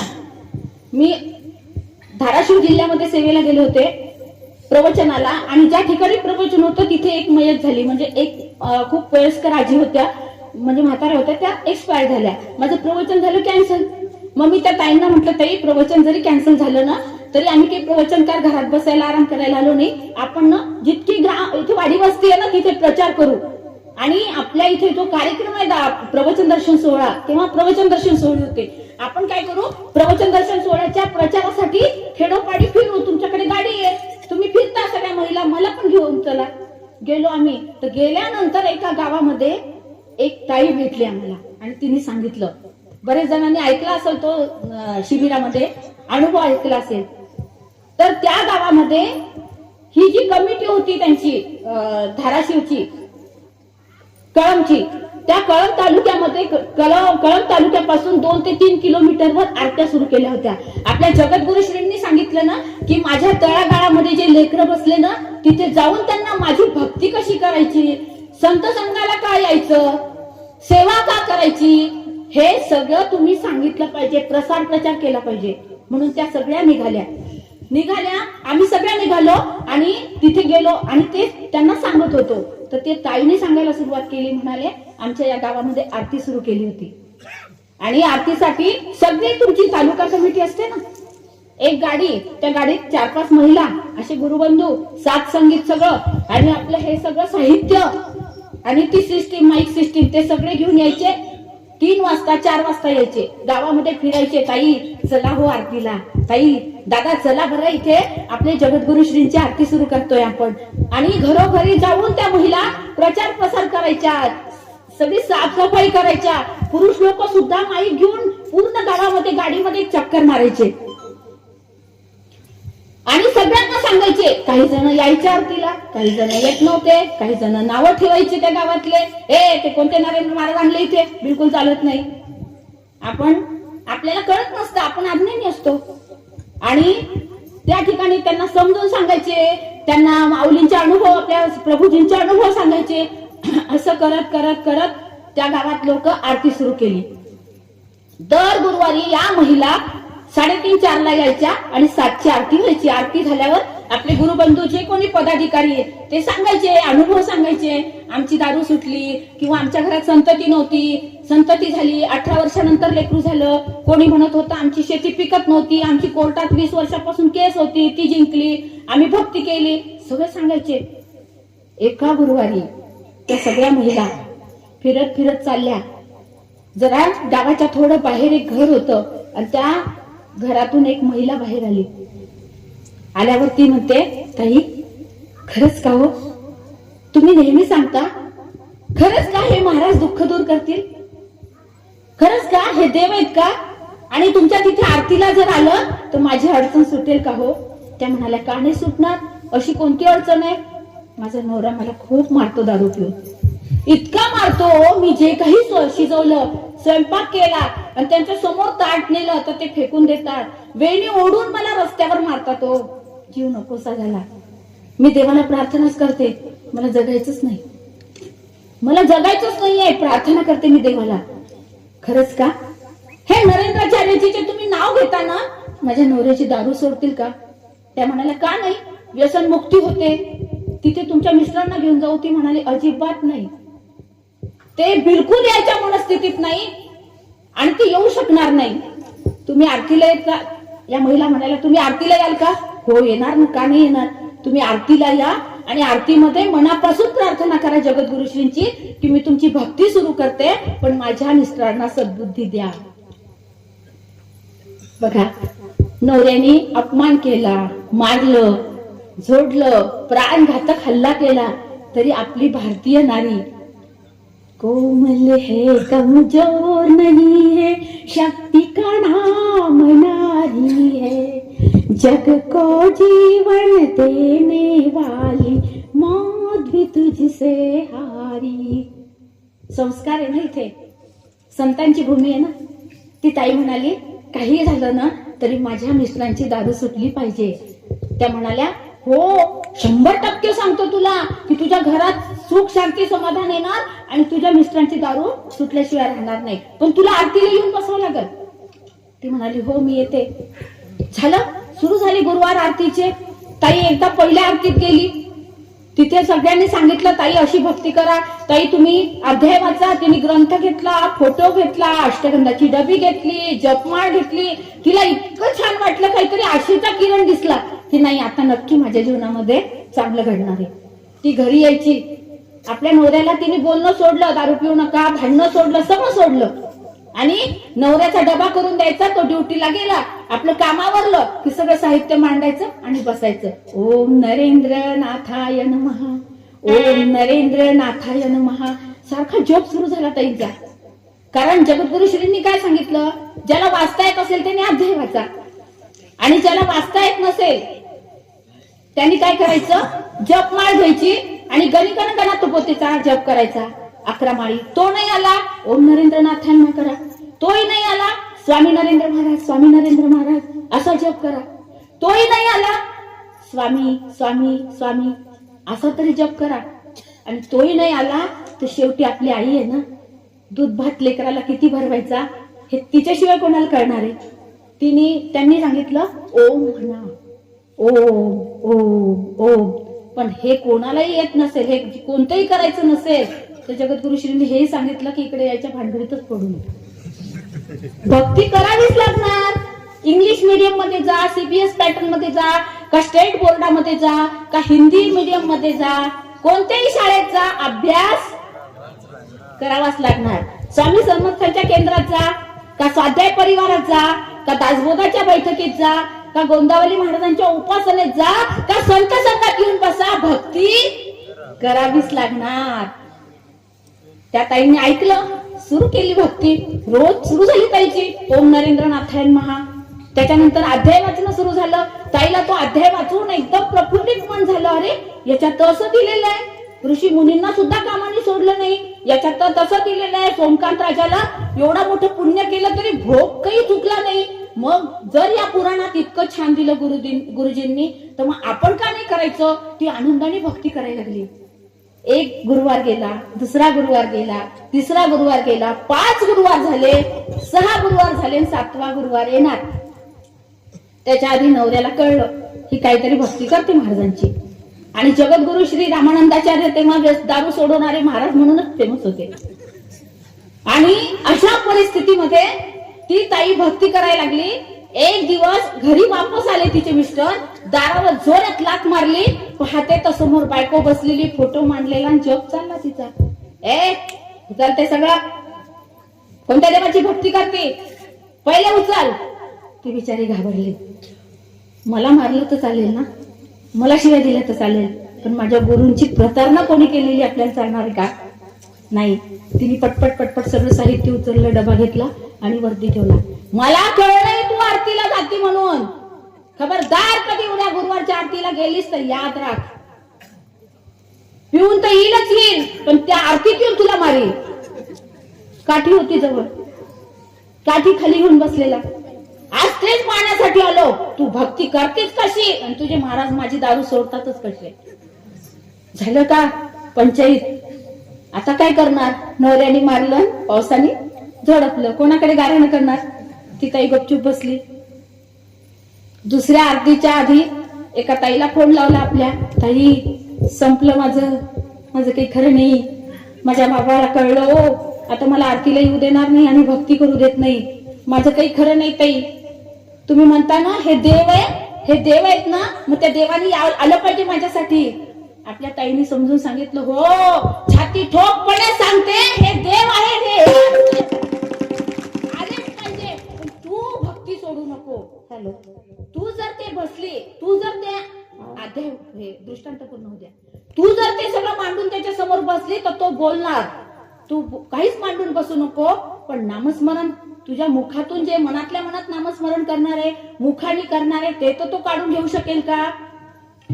घेऊ शकता का तुम्ही. नाही घेऊ शकणार. मग तू एकच कर. धुणं धुताना ओम नरेंद्र नाथाय नमः, भांडी घासताना ओम नरेंद्र नाथाय नमः, पोळ्या करताना ओम नरेंद्र नाथाय नमः. अहो रात्र जप कर, घाबरू नको. ताईची भक्ती सुरू झाली. ओम नरेंद्र नाथाय नमः, ओम नरेंद्र नाथाय नमः, ओम नरेंद्र नाथाय नमः. धुणं धुताना, भांडी घासताना, जेवताना सुद्धा, पोळ्या करताना ओम नरेंद्र नाथाय नमः, ओम नरेंद्र नाथाय नमः. दुसऱ्या दिवशी गुरुवार. आता गुरुवार आला. ताई म्हणाली अशी मरणार, तशी मरणार, गुरूंच्या चरणावर मरू दे की. काय होतं. ताईने डोक्यात विचार केला. पण नवरा म्हणाला आज गुरुवार आहे, आज जर तू गेलीस तर याद राख. ताई काहीच बोलली नाही. 1 वाजताची वेळ झाली आणि तिचे मिस्टर मधून ड्युटीहून डबा नेला तरी वापस आले. पाहिलं तर दार उघडं होतं, घर उघडं होतं. आले आतमध्ये, चपला फेकल्या, डबा फेकला. म्हणाले मला बाजरीची भाकरी, हरभऱ्याची भाजी, ठेचा आणि कांदा हे मला आत्ताच्या आत्ता जेवायला दे. मग बघतो मी तू कशी आरतीला जाती. ती काहीच बोलली नाही. आतमध्ये गेली मुकाट्याने. जे सांगितलं नवऱ्याने ते सगळं ताट भरून अन्न घेतलं, त्यांना जेवायला घातलं. त्यांनी जेवण केलं, लोटाभर पाणी पिले आणि दिवाणवर झोपले. म्हणाले मी आता गाढ झोपतोय, तू आरतीला जायचं नाही. ताई म्हणाले अजिबात जाणार नाही. आणि अशी का झोप लागली कुंभकर्णासारखी, इतकी गाढ झोप त्यांना लागली. इकडे आरती सुरू झाली. आरती सुरू झाली. आरती झाली. आपले गुरुबंधू मार्गदर्शन केलं तिथे आणि आता निघायचंय. ती ताई घाबरायला लागली. दादा दादा आमच्या घरी चला, आज माझं काही खरं नाही भाऊ, नाही तर उद्या तुम्हाला अंत्यविधीलाच यावं लागेल. अजिबात नाही, मला सोडायला या ताई. चला बरं तुम्ही आमच्या घरी. माझा नवरा आज मला खूप मारणार आहे, कारण आज मला यायला परवानगीच नव्हती तरी मी आले. कसंही करा चला. ते म्हणाले ताई घाबरू नको. तू भक्ती कोणाची करते. गुरु, सद्गुरु, जगद्गुरु, धर्मगुरु, मोक्ष गुरु आणि विश्वगुरु यांची तू भक्ती करते ना, मग तुला कळी काळाचं भय नाही. तू काही चिंता करू नको, आम्ही सगळे येतो तुझ्या घरी. निघाले. गाडीत बसले. तो छोटासा हत्ती म्हणतात ना, तसंच होतं आरतीच्या ठिकाणी. ते बसले सगळे. ताई बसली आपली तिथे. ओम नरेंद्र नाथाय नमः, ओम नरेंद्र नाथाय नमः, ओम नरेंद्र नाथाय नमः. भक्ती चालू झाली ताईची. आता काय करू बाई, धडधड व्हायला लागलं. आणि गाडी त्यांच्या घराजवळ आली. ते गुरुबंधू उतरले. ताई दार उघडे. अरे बाप, आता काही खरं नाही. लाईट चालू आहे, फॅन चालू आहे, टीव्ही चालू आहे. ताई घाबरू नका, आम्ही आहे. आधी ते गुरुबंधू आतमध्ये गेले. आतमध्ये गेल्यावर पाहिलं तर त्यांचे मिस्टर मोठ्याने घोरत होते. मोठ्याने घोरत होते. ते म्हणाले ताई झोपलेले आहेत, काळजी करू नका. ते म्हणाले झोपलेले आहेत, ठीक आहे, आता तुम्ही झोपा, चटई अंथरा आणि गपचूप झोपा, काही बोलू नका. ते बोलले, रागवले तर उलटून बोलू नका, भांडण काढू नका, काही गपचूप पडा. ओम नरेंद्र नाथाय नमः. ताई म्हणाले ठीक आहे. हे सगळे निघून गेले. ताईने दार लावलं, चटई अंथरली आणि आता ताई झोपणार. तितक्यात त्यांना जाग आली. जाग आल्यावर म्हणतात ए लोटावर पाणी आण, मला तहान लागली. आता ती तमोगुण, कधी कोणाशी प्रेमाने बोलायचं नाही. पाणी आण ना. हो आणते आतमध्ये गेली. ओम नरेंद्रनाथ ओम नरेंद्रनाथांना तो गडा घेतला पाण्याचा भरून म्हणजे तांब्या आणि नवऱ्याच्या हातात दिला. हात लटलट कापत होते. ओम नरेंद्रनाथांना त्यांनी गडगड गडगड पाणी पिलं आणि त्यांनी म्हणाले, ते कोणत्या देवाची भक्ती करते तू? ते महाराज नरेंद्राचार्यजी महाराज आहे. अगं वेडे, भक्ती तू करती पण ते माझ्या स्वप्नात आले. मला काय म्हणाले माहितीये? बेट्या इथे बसून काय गोष्टी करतो? माझं नानीच बघायला ये, माझं नानीच बघायला ये. बघ नानीच बघायला जायचंय. ते केशरी कपडे घालतात तेच ना? ते असं गंध लावलेलं आहे तेच ना? ज्यांच्या हातामध्ये दंड आहे तेच ना? ताई म्हणाल्या, हो माझ्याकडे फोटो आहे, वर्णन तुम्ही करता. ते म्हणाले, हो तेच महाराज मला बोलवायला आले. दारू बिरू सोडायला येणार नाही मी, पाहायला येईल नानीच. ते तुझे कोण गुरुबंधू आहे ना त्यांना सांग की आपले 2 सीट त्यांच्या गाडीत ठेवा नानीला जाताना. ताई म्हटली, यांची चढली का उतरली कळायलाच मार्ग नाही. त्यांची चढली का उतरली हेच कळायला मार्ग नाही. ताई म्हणाल्या, बरं बरं ठीक आहे आता तुम्ही झोपा, आपण उद्या बघू. झोपून गेले. ताई झोपली. ताईचं सुरू झालं ओम नरेंद्रनाथ. अरे हे शुद्धीत नाही, उद्या मला मारल्याशिवाय राहणार नाही. परत दुसऱ्या दिवशी ताई आपली उठली. दार सडा रांगोळी, घर झाडणं, आंघोळ, चहा टाकला. नवरा उठला, आंघोळ बिंघोळ केली, देवाची पूजा केली. बायकोला म्हणाले, चहा दे. अगं मी तुला काय बोललो ना, आपल्याला नानीच पाहायला जायचंय. ताई म्हणाले, खरंच बोलता का तुम्ही? नाही तर मला लात घाला. ती म्हणाले, नाही मारत नाही, आपल्याला नानीजला जायचंय आणि ते तुझे कोण गुरुबंधू आहे त्यांना सांग. या ताईला आनंद झाला. तिने फोन केला, दादा. ते म्हणाले, व्यसनमुक्तीसाठी गाडी निघाली. आता गंमत बघा कशी, हे कशी लीला रचतात. गाडी निघाली व्यसनमुक्तीसाठी. ते आले. ते म्हणाले, ताई खूप आनंद झाला, भाऊंना दारू सोडायची ना त्या म्हणाल्या, नाही आम्हाला फक्त तिथे यायचंय, आताच दारूचा विषय काढू नका. ते म्हणाले, ठीक आहे. ते भाऊ घरी आले. 2 सीटचे पैसे यांनी दिले. पण ते यांचे मिस्टर म्हणतात, हे बघा मी नानीच बघायला येईल पण मी दारू बिरू सोडणार नाही. मला दारू बिरू तर म्हणायचं नाही. मी दारू सोडणार नाही. ते म्हणाले, व्यसनमुक्तीसाठी गाडी चालली. ताई म्हणते, गपचूप बसा, त्यांना घेऊन चला तिथे. झालं. सगळेजण निघाले. आता ही व्यक्ती म्हणते, एक बाटली घेतली बिस्लरीची, त्याच्यात दारू ओतून घेतली. त्याला ते गोलपाटाचं कापड असतं ना, ते आपलं पोत्यासारखं, ते बांधलं, वरतून पाणी टाकलं. लोकांना दिसलं पाहिजे थंडगार पाणी आहे. बघतोस तुझे बाबा कसे दारू सोडवतात माझे. बघा आपलं अज्ञान कसं असतं. बघतोच मी तुझे ते नरेंद्राचार्यजी कसे दारू सोडवतात ते. हे बघ मी बॉटल घेतली. त्या म्हणाल्या, हात जोडते तुम्हाला, कमीत कमी तिथे तरी नका पिऊ, नाहीतर नको जाऊ आपण, नको जाऊया नको. ते म्हणाले, जायचं, मला बोलावलंय त्यांनी मठ पाहायला, आता काय करू. म्हणून तिने परत सुरू केलं, ओम नरेंद्रनाथांना, ओम नरेंद्रनाथांना. आणि मंत्र सुरू झाला. गाडी बोलता बोलता गाडी भरली. गाडीमध्ये दोघं नवरा बायको दारू सोडायला आले आणि त्यांच्या सोबत एक बारकं पोरगं होतं. आणि हे सगळी मंडळी मागे बसली मागच्या सीटवर. आणि ह्यांनी बाटली अशी हातात धरलेली, जसं काही त्याच्यात अमृत घेऊन चालले. अशी बाटली धरलेली, त्याच्यावरती थोडस पाणी टाकलेलं ओलं आणि अशी धरली. थोडस 100-200 किलोमीटर पुढे गेले आणि बायकोची तिंगल-टवाळी करायला लागले.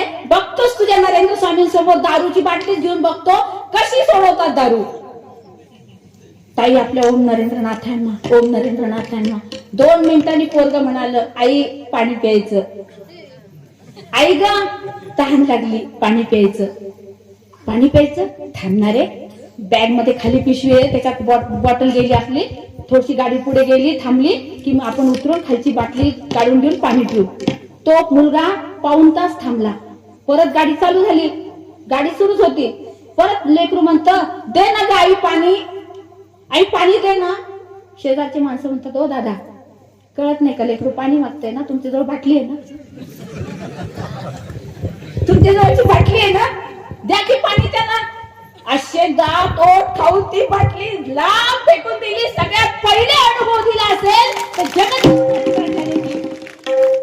की ती बाटली नानीस पर्यंत सुद्धा नेऊ दिली नाही. कारण गुरु व्यक्ती नाही, शक्ती आहे. आणि जे त्यांची भक्ती करतात मागितली. काय माणूस आहे, लेकरांनी पाणी मागितलं आणि बाटली दिली फेकून. आता कोण सांगणार, आता कोण सांगणार त्यांना. हळूहळू हळू नाणीतला जाऊन पोहोचले. दुसऱ्या दिवशी व्यसनमुक्ती झाली. लोक सगळे दर्शनाच्या लाईनला लागले.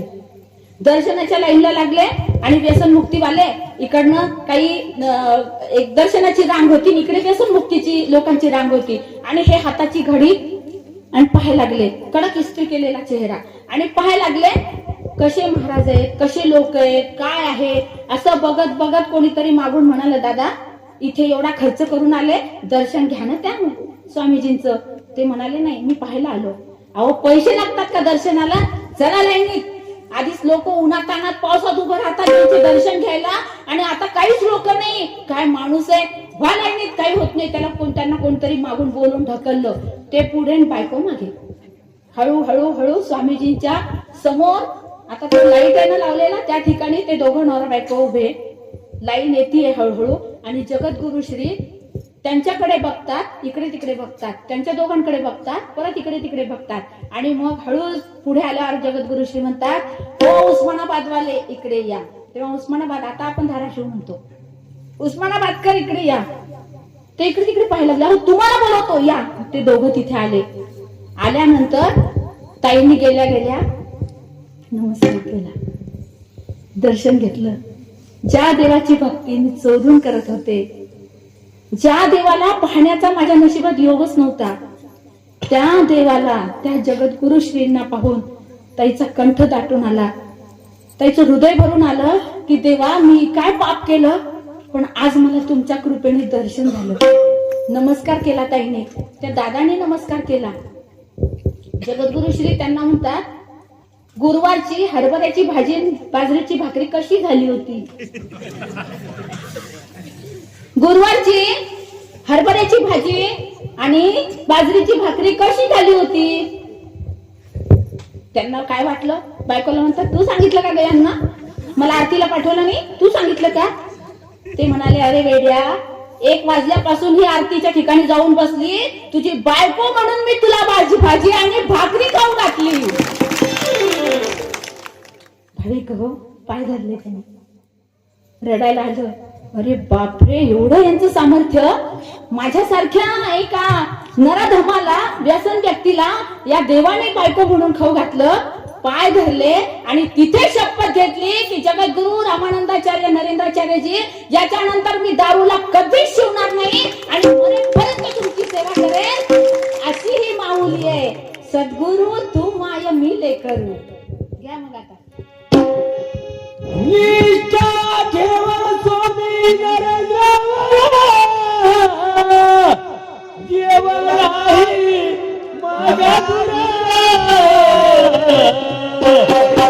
मन पाहिजे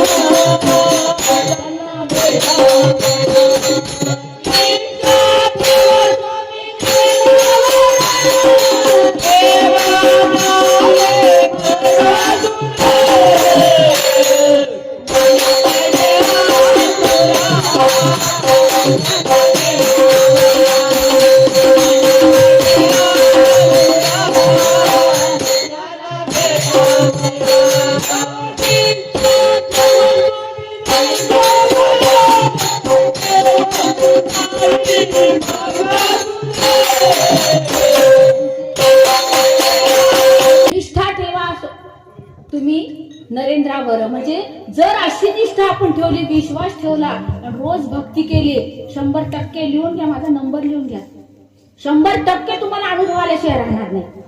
मग जगद्गुरु श्रींनी हेच सांगितलं की दिवसातून 10 मिनिटं वेळ काढा आणि भक्ती करा. भक्ती आपल्याला काय देते, तर आपलं मन सक्षम करते, सुदृढ करते. आपण आधी कसं होतो, काही टेन्शन आलं की बापरे कर्ज झालं, बापरे पोरीचं लग्न कसं होईल, आता माझं कसं होईल. पण आता आपण ज्या दिवसापासून भक्ती मार्गाला लागलेलो आहे, त्या दिवसापासून आपल्याला कोणी किती संकट आले तर आपण काय म्हणतो, अरे ते आभाळ कोसळू दे, काही जमीन फाटू दे, माझ्या पाठीशी माझे जगद्गुरु रामानंदाचार्य नरेंद्राचार्य.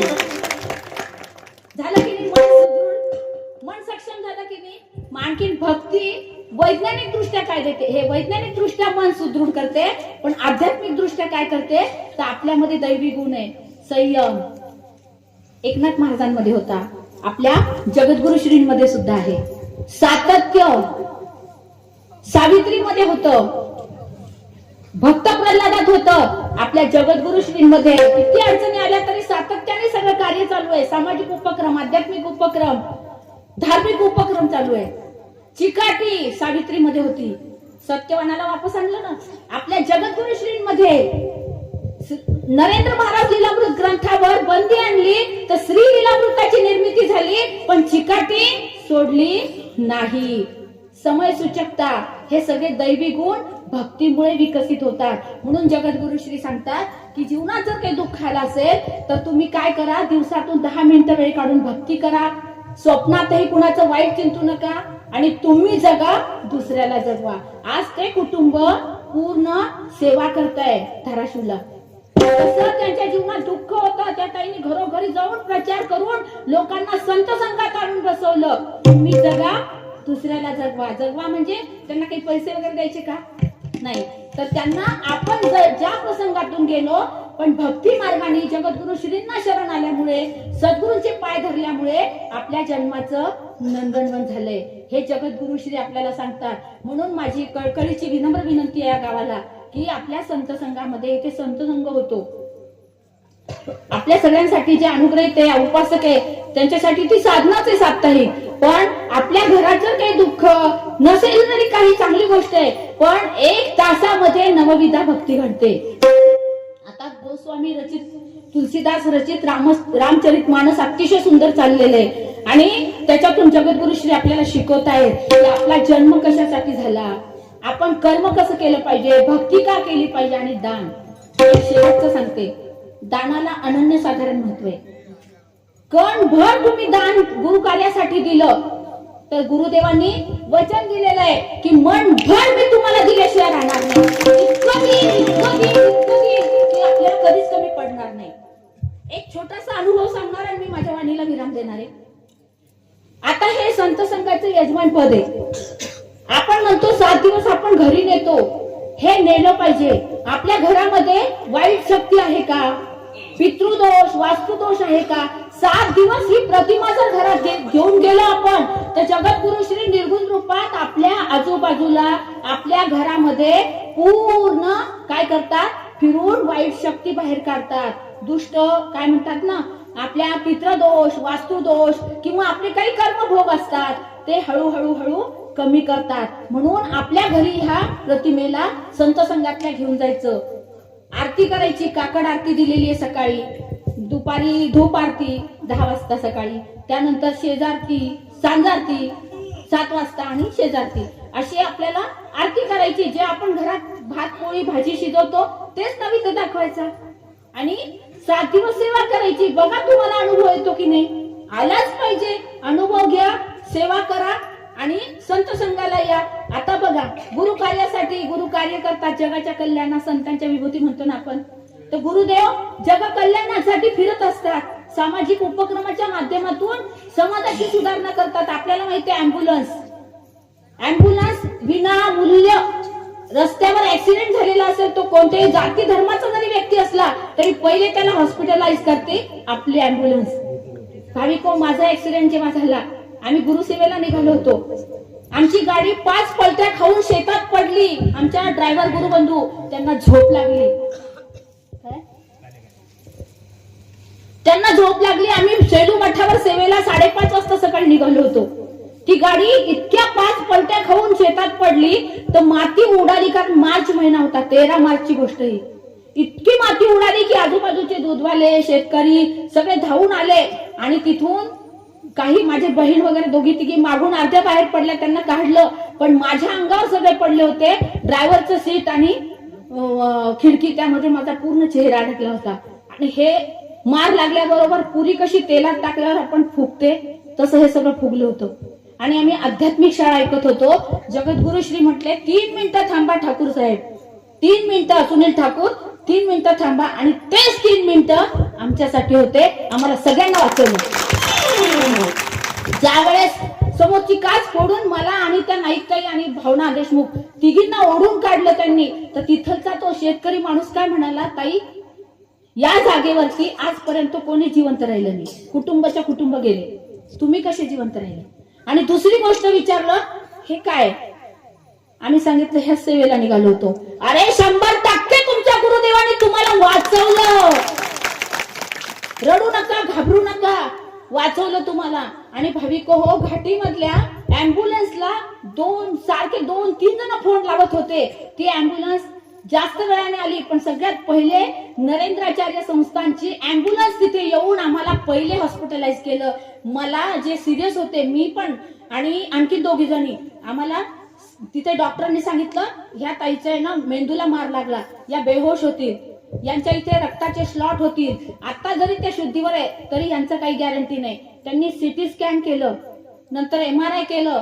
मठपती महाराज खोटं सांगत नाही, MRI केलं ना तेव्हा त्या माझे मिस्टर पण इथे आलेले आहेत, त्यांना विचारा.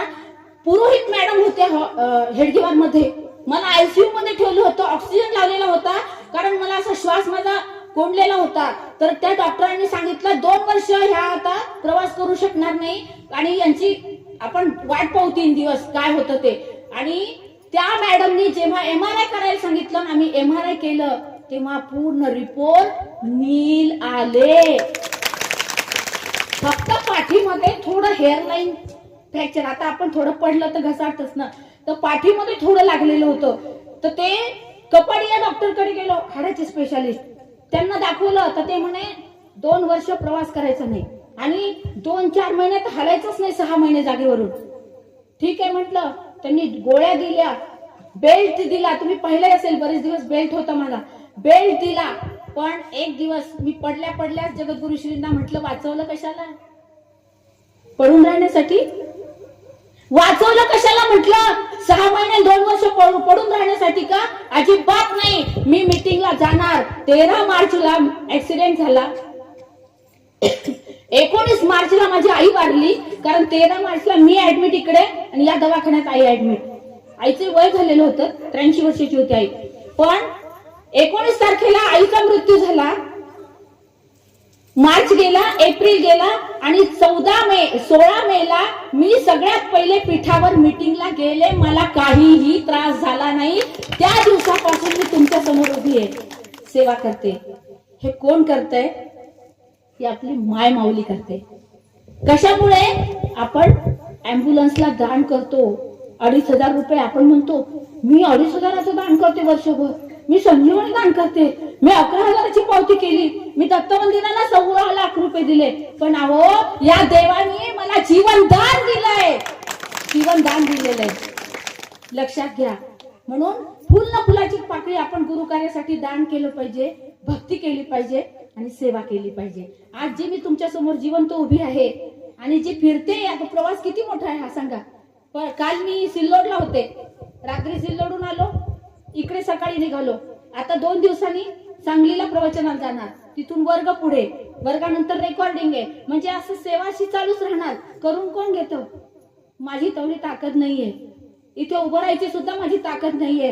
पण ज्या वेळेस आपण गुरूंची भक्ती करत असतो, गुरूंची सेवा करत असतो, गुरु कार्यासाठी घरातून फुल न फुलाची पाकळी दान करतो, योमत भक्त समे प्रिय हा जगद्गुरु श्री सांगतात की अशांचा मी काय होतो, दास होतो.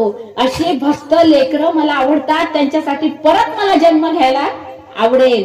म्हणून आपण काय केलं पाहिजे, संत संग चुकवणार का, बोला ना बाई.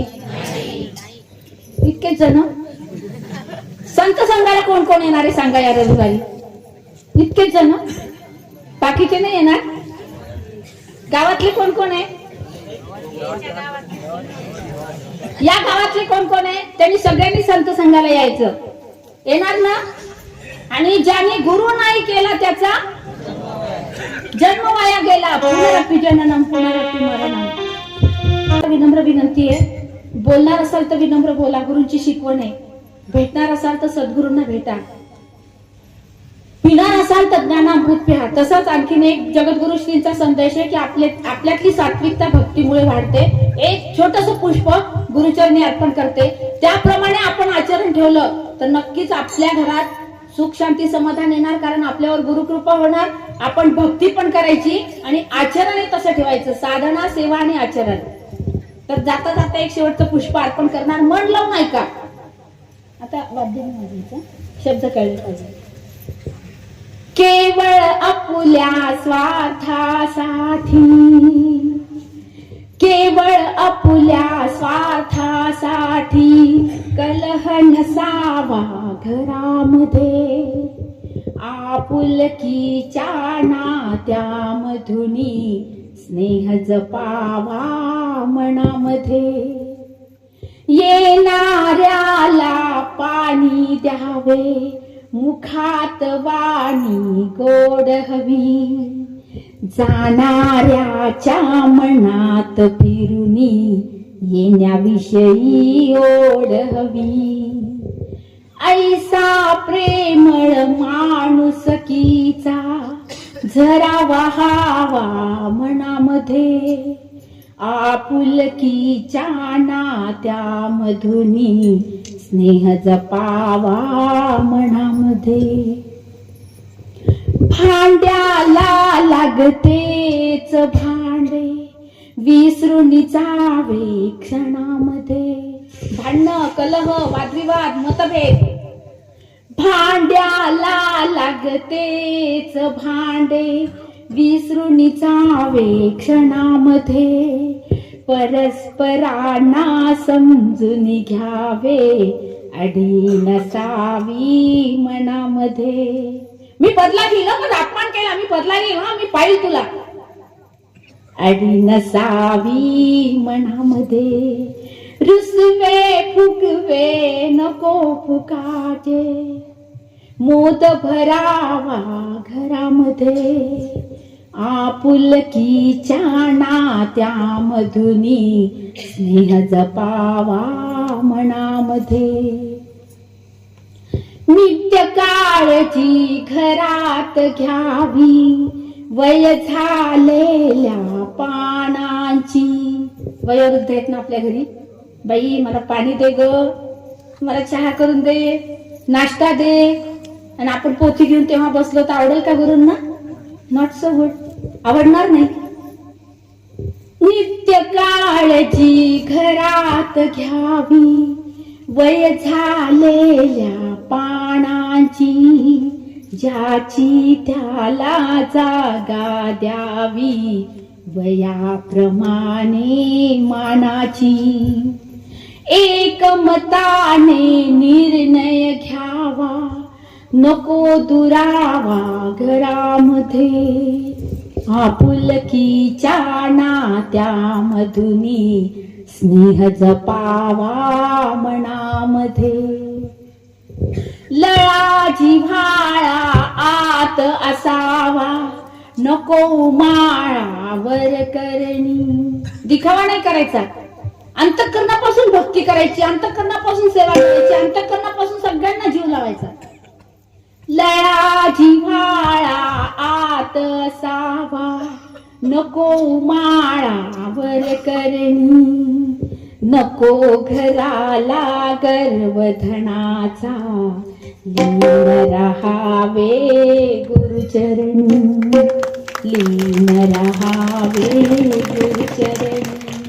दिवसा रात्री वास असावा, परमेशाचा घरामध्ये.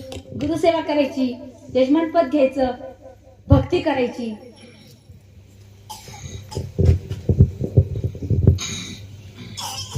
भरून येतं बोलताना, कारण आपण काहीच करू शकत नाही, ते इतकं काही करून देतात आपल्याला. लळा जिव्हाळा आत असावा, नको माळावर करणी. नको घराला गर्वधनाचा, लीन रहावे गुरुचरणी. दिवसा रात्री वास असावा, परमेशाचा घरामध्ये. आपुलकीच्या नात्यामधुनी स्नेह जपावा मनामध्ये. धन्यवाद. आपुलिया बळे नाही मी बोलत बोलविता धनी गुरु माऊली.